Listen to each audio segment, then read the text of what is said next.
Over time, I have formed my own views about freelancers in Thailand because it's always a gamble bringing someone you do not know back to your room. There are certain warning signs that I have learned to watch out for, and I am simply sharing this as friendly advice so people can avoid their own problems. One thing I noticed straight away is tattoos. I'm not talking about small butterflies on the shoulder. I mean girls who are heavily covered in random tattoos that look like they were done in backstreet shops. It might sound harsh, but tattoos done in dodgy places often mean dirty needles, and that can spread disease. So my rule is simple. If she looks like a colouring book, I walk away. Another thing is the handbag or backpack. A common routine when a freelancer comes to your room is she heads straight for the shower. Before she goes in, I always pick up her bag and place it somewhere in plain sight. I tell her straight, keep your bag where you can see it. That stops anyone trying to set you up later by claiming something went missing while she was in the bathroom. As Peter has said many times, some of these girls can be clever in ways you do not want to experience. Then there is the minibar trap. Before I go out for the evening, I remove everything from the minibar and lock it in the safe, and I always take a photo first to remember how everything was arranged. There is nothing worse than coming back later with a lady to read the TV guide only to discover that somebody with sticky fingers has emptied your drinks.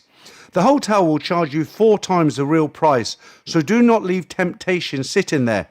Money discussions are another major red flag area. Always agree the price clearly before anything happens, and if she wants some money in advance, I treat it like a restaurant. We eat first and then we pay. If she demands cash up front, I give her a token amount for her time and show her the bedroom door. Then I move on and look for somebody else who is more reasonable. I prefer a little humour when they start the negotiation. When a girl asks me how much I will give her, I sometimes say, I want it for free and you want 1 million baht, so we both are wrong. Now she should tell me her price and I will say yes or no. Time is another thing people misunderstand. 1 hour does not mean she is there to discuss world politics or Bible stories after you have finished reading the TV guide. Look at it as paying her to leave, not to stay. If you start expecting romance or deep conversation with a freelancer, you will likely end up disappointed. Another situation to avoid is when she brings a friend. Suddenly, you have 2 strangers in your room and 2 people who can back each other up if they decide to make up a story. If one girl is already a risk, then 2 is pure madness. Walk away from that one.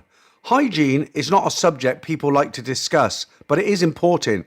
If she has bruises on the inside of her elbow or around her ankles, those could be needle marks.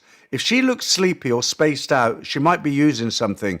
Missing or rotten teeth can also be a warning sign. I always check hair, nails and skin because if a girl cannot look after herself, she is not going to care about you. Stay alert and judge what you see. Pain is another strange tactic. If she starts talking about pain before anything even begins, that is a big warning sign for me. I have been caught out 3 times and nobody cares if you complain. It is awkward when she is already talking about feeling pain before you have even opened the TV guide. Once I've even told a girl she should apply for a job at an ice cream shop because she clearly was not suited for this type of work. In situations like that, just pay and move on. One way to change the mood is to open the TV guide and ask if she wants to watch the world news with you because there is already enough pain happening in the world. I also give advice to the girls sometimes. I tell them to always let someone know where they are going and send a photo of the person they are with. It is for their safety because some girls are clueless. When they say thank you for caring, it tells me someone at least listened. There are real dangers out there and we have all heard the horrible stories that end badly. Finally, be careful of unusual offers or situations that feel scripted in a strange way. If something does not feel right, trust your instincts. Once I told a girl to go home and do her homework because I could sense something was off. I often see a woman at Therme who must be over 65 and nobody ever chooses her. I feel sorry for her because her time has passed, so now and again I hand her a small note just to make her day. She smiles and it costs me almost nothing. The girls around notice that too, and it reminds them that not every guy is out to cause trouble. The nightlife here is full of risks and temptations, but with a bit of caution and common sense, you can avoid a lot of problems. Stay sharp, stay polite, and never let your guard down. So a lot of good advice in that short story there. And in fact, about a month ago, just by coincidence, I actually uploaded a video called "The Dangers of Dating a Freelancer." I had a few people leave comments and say, "Well, you're not really dating if she's a freelancer." But the whole point of that video was kind of to elaborate on what this guy had been saying here, the dangers of, taking a perfect stranger back to your room. I must admit, though, I did have a bit of a chuckle when I read this out the first time. I always edit the stories before I read them out, just make sure they're YouTube compliant. And when I read the bit about the rotten teeth, I mean, okay, he's got a point, but if I was looking for a freelancer, just for example, and she had rotten teeth, I think that'd be the end of that one anyway. I'd move on. Who wants to take a girl with rotten teeth back to their room?